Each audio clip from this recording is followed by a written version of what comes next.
Dans cette vidéo, je vais partager avec vous 3 astuces sur WhatsApp sur paramètres de votre smartphone que vous ne connaissez peut-être pas. Donc restez avec moi jusqu'à la fin pour découvrir ces astuces.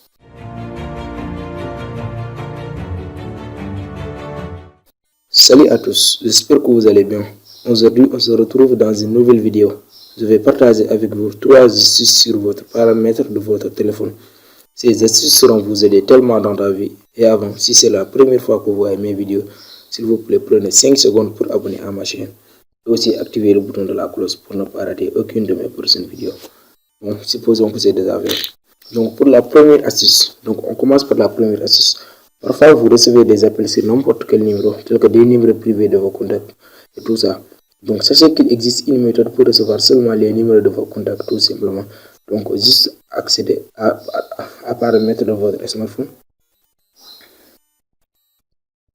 Donc une fois sur paramètres de votre smartphone, donc entrez sur appli et notifications. Donc entrez encore sur la troisième option où on a écrit notification.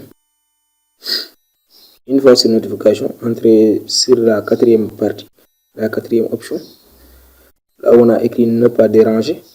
Une fois sur ne pas déranger, sera apparaître vous cette page.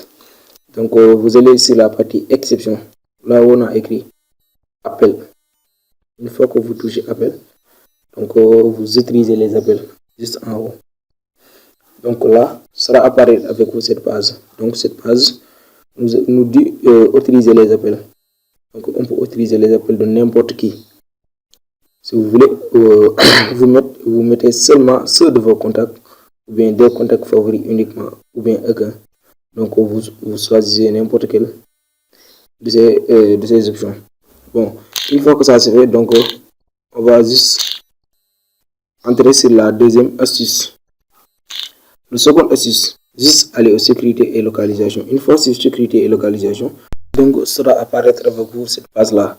Donc juste entrer sur là où on a écrit empreinte digitale.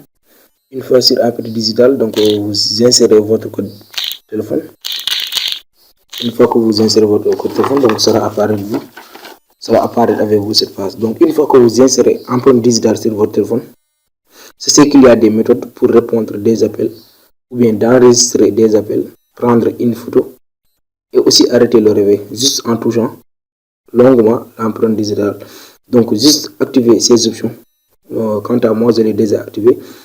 Là on a écrit prendre photo, répondre à un appel, enregistrer d'appel, arrêter le réveil. Donc juste activer ces options. Donc je vous laisse vérifier après avoir les activés. Bon, le troisième astuce, juste sur sécurité et localisation. Donc vous défilez juste en bas pour voir verrouillage la carte SIM. Donc sera apparaître avec vous cette page là. Alors vous pouvez verrouiller votre carte SIM juste en touchant, juste en activant cette option là. Donc ça vous indique verrouiller la carte SIM, code PIN de la carte SIM. Donc une fois que vous insérez votre code de la carte SIM, donc vous tapez sur OK. Donc vous pouvez le modifier juste en bas, là où on a écrit modifier code PIN sur carte SIM. Donc c'était ça l'objectif de cette vidéo. Si vous avez aimé cette vidéo, n'oubliez pas de mettre un j'aime pour la vidéo. Au revoir, à la prochaine vidéo.